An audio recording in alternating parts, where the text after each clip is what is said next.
نحمده ونصلي ونسلم على رسوله الكريم أما بعد فأعوذ بالله من الشيطان الرجيم بسم الله الرحمن الرحيم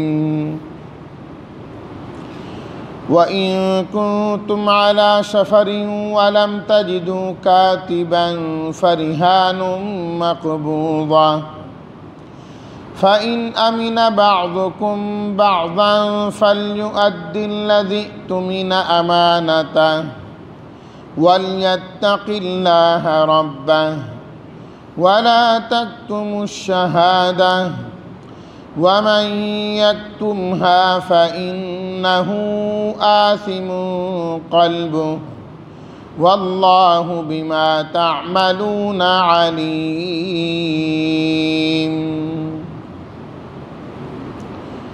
صدق اللہ مولانا العظیم اللہم صلی علی سیدنا و مولانا محمد وعلی آل سیدنا و مولانا محمد وبارک وسلم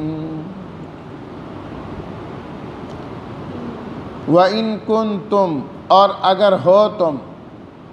علی سفر سفر پر لم تجدو نہ پاؤ تم رہان رہن رکھنا ہے گروی رکھنا ہے مقبوضۃ جو قبضے میں دی جائے گی صاحب حق کے قبضے میں دی جائے گی امینہ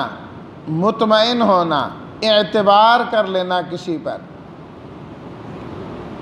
الذی اؤتمن جس پر اعتبار کیا گیا ہے لا تکتموا کتمان سے مت چھپاؤ تم الشہادت گواہی کو آثم گناہ کرنے والا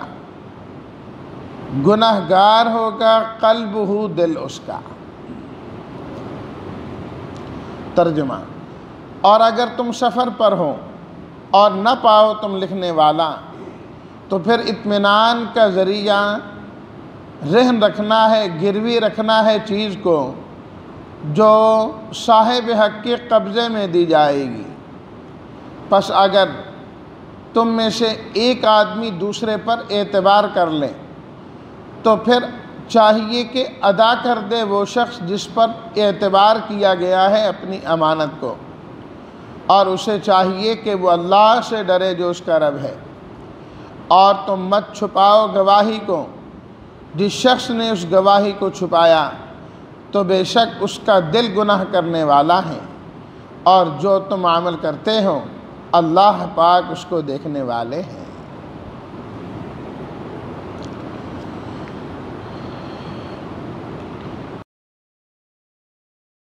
Like it, share it, subscribe it. کہ ادھار کے معاملے کو لکھ بھی لینا چاہیے اور اس پر کسی کو گواہ بھی بنا لینا چاہیے پھر لکھنے کے متعلق اور گواہی کے متعلق تفصیلی ہدایات ارشاد فرمائی گئی بعض مواقع ایسے بھی آ جاتے ہیں کہ وہاں لکھنے والا مہیا ہوتا ہی نہیں ہے کہ وہ اس معاملے کو لکھ سکے خاص طور پر جب سفر میں آدمی جا رہا ہو اب دوران سفر انسان کاتب کو ساتھ لے کر تو نہیں گھومتا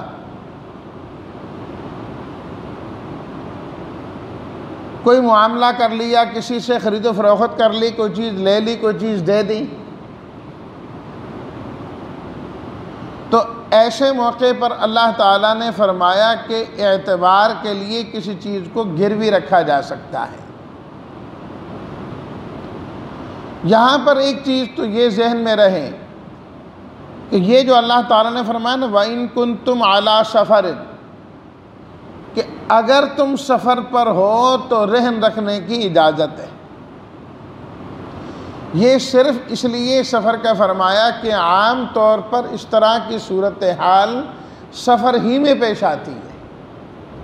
حضر میں عام طور پر ایسی صورتحال پیش نہیں آتی، کوئی نہ کوئی کاتب کو لکھنے والا انسان کو مل ہی جاتا ہے، ورنہ اجازت شریعت کی جانب سے رہن رکھنے کی سفر و حضر دونوں میں ہے، سفر و حضر دونوں میں ہے۔ جب انسان نہیں بھی سفر کر رہا تو پھر بھی کسی کے ساتھ کوئی ادھار کا معاملہ کریں تو رہن اس موقع پر بھی رکھ سکتا ہے، اور یہ چیز نبی کریم صلی اللہ علیہ وسلم کی سنت مبارکہ سے ثابت ہے۔ حدیث شریف میں موجود ہے، ترمذی شریف میں روایت آتی ہے کہ نبی کریم صلی اللہ علیہ وسلم نے 20 سا اور ایک روایت میں ہے 30 سا اناج ایک یہودی سے لیا آپ علیہ الصلاۃ والتسلیمات نے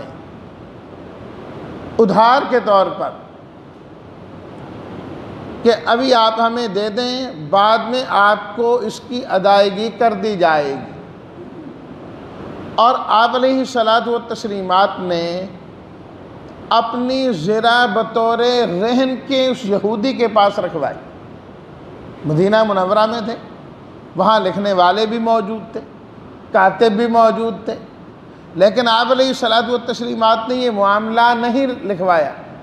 اور اس کی جگہ آپ علیہ الصلاۃ والتسلیمات نے رہن رکھوائی اپنے زرہ کہ جب ہمارے پاس پیسے آ جائیں گے وہ دے دیے جائیں گے اور اپنی زرہ وصول کر لی جائے گی۔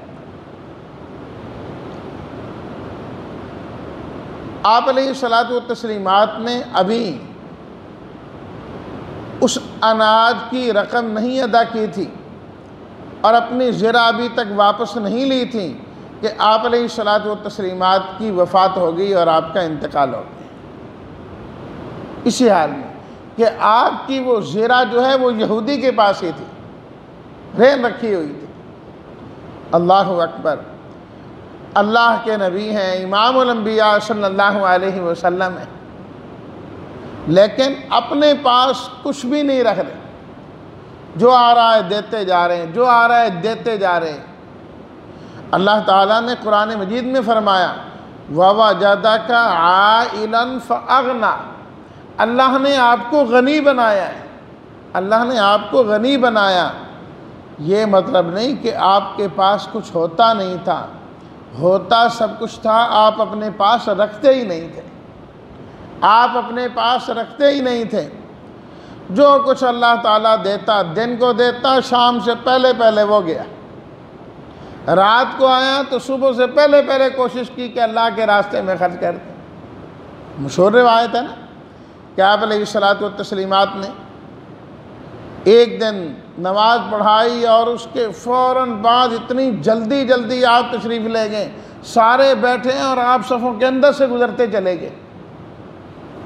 صحابہ کرام حیران ہوئے کہ یہ کیا، کبھی اس طرح ہوا نہیں۔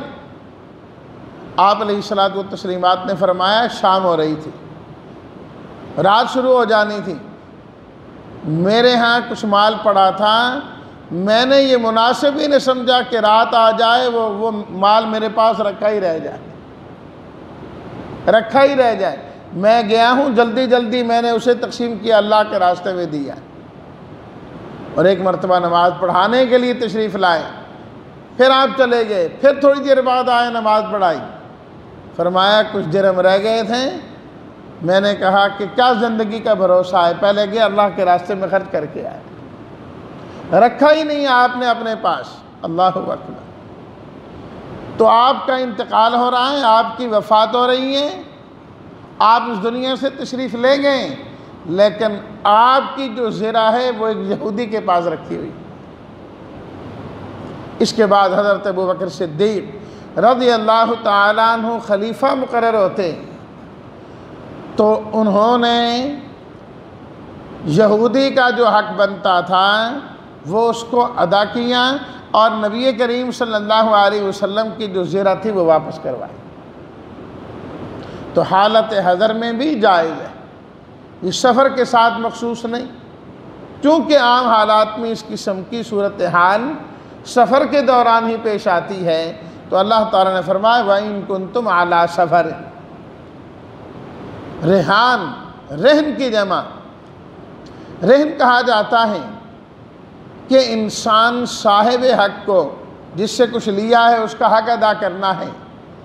اعتماد دلانے کے لیے کوئی چیز اپنی اس کے پاس رکھ دیتا ہے کہ میری یہ چیز تم اپنے پاس رکھ لو، تاکہ اس کو اعتبار آ جائے اس بات کا کہ یہ بندہ کل کو اپنا حق ادا کر دے گا، وقت آنے پر یہ دے دے گا۔ بالفرض اگر یہ نہیں دے گا تو یہ جو کچھ میرے پاس ہے میں اس سے بیچ کر اپنا حق وصول کر لوں گا۔ اس کو رہن کہتے ہیں۔ اس کے اندر ایک چیز تو یہ جاننی چاہیے کہ رہن جب اس کے پاس رکھی گئی کوئی چیز اعتبار کے لیے، جب وہ شخص قیمت، پیسے، ادھار جو کچھ اس نے دینا تھا وہ واپس دے دے گا تو اس چیز کا مالک وہ خود ہی ہوگا، راہن۔ جس نے رہن رکھی وہ چیز اس کے پاس واپس چلی جائے گی۔ بالفرض اگر وہ ادا نہیں کر سکا اور اس شخص نے اس چیز کو بیچ کر اپنا حق وصول کیا تو یہ اس میں سے اتنا ہی رکھ سکتا ہے جتنا اس کا حق بنتا ہے۔ جتنا اس کا حق بنتا ہے، وہ ₹1,00,000 کی چیز ہے اور اس کا حق تو ₹50,000 بنتا ہے، تو یہ اس کو بیچ کر اس میں سے صرف اور صرف ₹50,000 رکھ سکتا ہے۔ اس سے زائد جو پیسے ہیں وہ مالک کو واپس کرنے کا اس پر الزام لازمی ہے کہ اس کو واپس کرے۔ وہ اپنے پاس ساری چیز نہیں رکھ سکتا کہ اس نے کہا تھا میں نہیں دے سکوں گا تو یہ چیز آپ کی ہے، آپ کی مطلب جتنا آپ کا حق بنتا ہے۔ تیسری چیز اللہ تعالیٰ نے فرمایا فریحان مقبوضہ، جو رہن رکھی جائے گی چیز وہ اس کے قبضے میں دے دی جائے گی، قبضے میں دے دی جائے گی۔ اس چیز پر قبضہ جو ہے وہ اس شخص کا ہوگا جس کا قرض ادا کرنا ہے، مالک اس کا وہی ہوگا جس کی وہ چیز ہے، دوسرا اس کا مالک نہیں بن جاتا، مالک نہیں بن جاتا، مالک یہی رہے گا، صرف اس کا قبضہ ہوگا۔ لہذا چیز کا جو مالک ہوتا ہے اس چیز سے نفع حاصل کرنے کا اختیار بھی اسی کو ہی ہوتا ہے، کسی اور کو اختیار نہیں ہوتا۔ لہذا مرہونہ چیز جو رہن رکھی گئی اس شخص کے پاس جس کا قرض ادا کرنا ہے، وہ اس چیز سے نفع حاصل کرنا چاہے تو دین اسلام نے اس چیز سے منع فرمایا ہے۔ وہ اس سے نفع نہیں حاصل کر سکتا کیونکہ وہ اس چیز کا مالک نہیں ہے، صرف اس نے قبضہ کیا ہوا ہے اپنا حق وصول کرنے کے لیے۔ مالک اس کا وہی ہے جو رہن رکھ کر گیا، نفع اور فائدہ بھی وہی حاصل کر سکتا ہے۔ حتیٰ کہ اگر رہن رکھنے والا شخص، گروی رکھنے والا شخص اپنی زبان سے بھی کہیں کہ نہیں جی آپ اس سے نفع حاصل کر لیں، تب بھی نفع حاصل کرنا جائز نہیں ہوتا، تب بھی ممنوع ہے۔ کیوں؟ اس نے قرض لیا ہوا ہے۔ اور میں نے آپ کو روایت سنائی تھی گزشتہ دروس میں، فرمایا ہر وہ شخص کہ جس شخص کا قرضہ نفع کھینچ کے لائے وہ نفع حرام ہوتا، کل قرض جر نفعا فہو حرام۔ ہر وہ قرض جو نفع کو کھینچ کے لائے، قرض کی بدولت وہ کوئی نفع حاصل کرنا چاہتا ہے، دین اسلام میں اسے حرام قرار دیا ہے۔ اب وہ شخص اس کو قرضہ دے کر چیز اپنے پاس گروی رکھوا رہا ہے اور اس سے نفع حاصل کر رہا ہے، تو قرض دے کر اس سے نفع حاصل کر رہا ہے، یہ جائز نہیں۔ جس طرح ایک شخص اپنی زبان سے سود کے بارے میں کہے کہ کوئی بات نہیں میں آپ کو سود دیتا ہوں، آپ میرے سے سود لے لیں، اس کے کہنے کی ضرورت ہی نہیں، وہ کہہ بھی دے تب بھی حرام ہے۔ اسی طریقے سے مالک اگر کہہ بھی دے کہ جو چیز میں نے آپ کے پاس گروی رکھی ہے آپ اس سے نفع حاصل کر سکتے ہیں، تب بھی نفع حاصل کرنا حرام ہے، کیونکہ ہے تو یہ بھی سود کے زمرے میں۔ اور یہ سود آج کل عام چل رہا ہے ہمارے معاشرے میں، ہمارے معاشرے میں عام چل رہا ہے۔ کسی کو جو ہے نا 10 لاکھ روپیہ دے دیا، 15 لاکھ روپیہ جو ہے نا دے دیا، اور پھر مکان لے لیتے ہیں، جی میں نے مکان گروی لیا ہوا ہے، مکان گروی لیا ہوا ہے۔ بھائی یہ تو پیسوں کے بدلے میں نفع حاصل کرنا ہے۔ نہیں جی نہیں، ہم جو ہے نا آپس میں اس کا تھوڑا سا کرایہ بھی مقرر کر لیتے ہیں، ہر مہینے 2000 کرایہ بھی دیا کرو، 3000 کرایہ بھی، تو کرایہ پر جی میں نے دیا ہوا ہے۔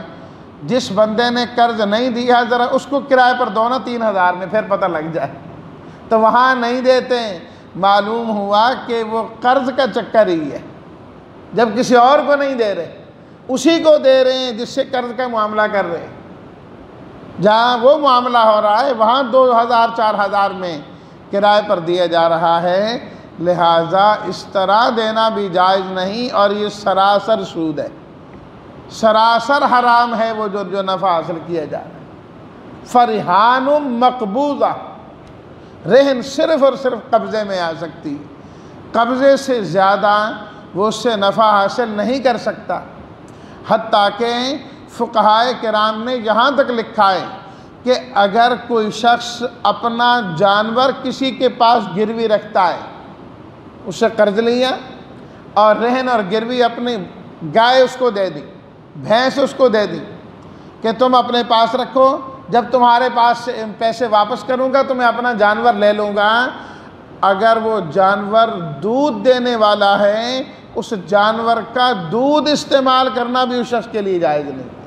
وہ بھی مالک کا ہے، وہی لے کے جائے گا، جانور تمہارے پاس رہے گا۔ البتہ چونکہ وہ مالک ہے، اسے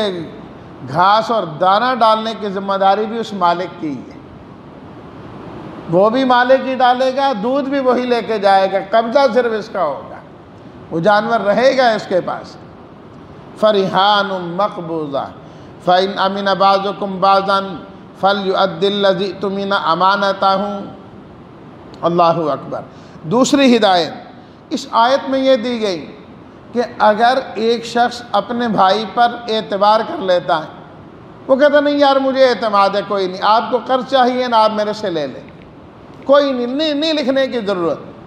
اور کوئی چیز آپ میرے پاس گروی بھی نہ رکھے،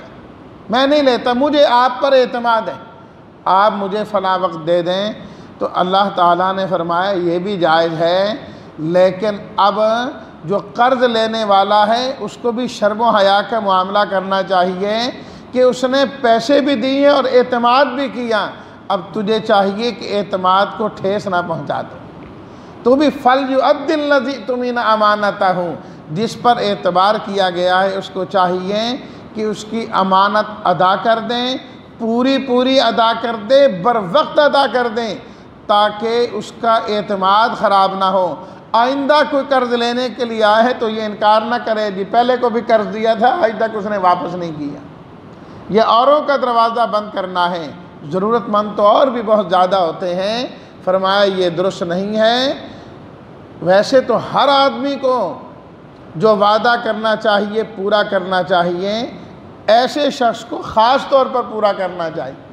خاص طور پر پورا کرنا چاہیے۔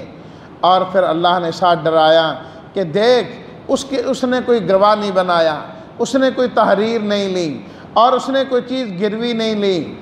وہ کل کو بظاہر تیرے سے پوچھ نہیں سکتا کہ میرا مال کدھر ہے، تو انکار بھی کر سکتا ہے۔ وَلْيَتَّقِ اللَّهَ رَبَّهُ، لیکن اللہ تو پوچھ سکتے ہیں نا، اللہ کو تو پتہ ہے نا کہ تم نے اس کا حق دینا ہے، تمہارے پاس قرضہ ہے، اللہ سے ڈرو، اللہ سے ڈرو، جو تمہارا رب ہے، جو تمہارا رب ہے اللہ سے ڈرنا چاہیے۔ جس رب نے تیرے بھائی کو پہلے پیسے دیے ہیں جس سے تو لے کے آ رہا ہے، آج تو کھا جائے گا اس کے پیسے، اللہ اس کو اور بھی دے دیں گے، جس رب نے پہلے دی اللہ پھر بھی دے دیں گے، لیکن وہ رب تیرے سے ناراض ہو گیا تو تیرا معاملہ سارا خراب ہو جانا، تیرا معاملہ خراب ہو جانا ہے۔ تیسری ہدایت اللہ تعالیٰ نے دی، وَلَا تَكْتُمُوا الشَّهَادَةَ، کہ جب کسی معاملے میں گواہ بنا لیے جائیں تو پھر گواہ کو چاہیے کہ گواہی کو چھپائے نہ، جب گواہی دینے کا موقع آئے تو کھل کے اور واضح طور پر گواہی دینی چاہیے۔ وَمَن يَكْتُمْهَا، فَإِنَّهُ آثِمٌ قَلْبُهُ، جس شخص نے گواہی کو چھپایا، جانتا ہے کہ میرے سامنے معاملہ ہوا لیکن گواہی دینے کو وہ تیار نہیں، گواہی دیتا نہیں، فَإِنَّهُ آثِمٌ قَلْبُهُ، فرمایا صرف یہ زبان سے نہیں غلط کر رہا، اس کا دل ہی گناہ میں مبتلا ہو گیا، یہ اندر سے گناہ میں مبتلا ہوا ہے تو باہر سے کام اس طریقے سے کر رہا ہے۔ اور جس کا دل گناہ گار ہو گیا، جس کا دل اندر سے خراب ہو گیا، وہ انسان سارا خراب ہو گیا۔ اس لیے تو آپ علیہ الصلاۃ والتسلیمات نے فرمایا الا ان فی الجسد مضغۃ، خبردار ہو کر سنو، انسان کے دل میں، ایک انسان کے جسم میں ایک ایسا ٹکڑا ہے، ان صلحت صلح الجسد کلہ، اگر وہ ٹھیک ہو جائے تو سارا جسم ٹھیک ہو جاتا ہے، وَإِن فَسَدَتْ فَسَدَ الْجَسَدُ كُلُّهُ، اگر وہ خراب ہو جائیں تو سارا جسم خراب ہو جاتا ہے۔ الا وہی القلب، فرمایا غور سے سنو، وہ انسان کا دل ہے۔ دل خراب سارا انسان خراب، دل ٹھیک سارا انسان ٹھیک۔ فرمایا جو گواہی میں گڑبڑ کرے سمجھو اس کا دل ہی خراب ہو گیا، اس کا دل ہی خراب ہو گیا۔ واللہ بما تعملون علیم، جو بھی تم عمل کرتے ہو اللہ اسے جاننے والے ہیں، اللہ اسے جاننے والے ہیں، اللہ سے کوئی چیز پوشیدہ نہیں۔ تو اس لیے کوئی گناہ نہیں کرنا، نافرمانی نہیں کرنی، نہیں تو اللہ تمہیں ایک نہ ایک دن ضرور پکڑ لیں گے۔ اللہ ہم سب کو اپنی پکڑ سے بچائیں، اور ہم سب کو اللہ اپنی زندگی اپنے احکامات کے مطابق گزارنے کی توفیق عطا فرمائیں۔ وآخر دعوانا ان الحمد للہ رب العالمین۔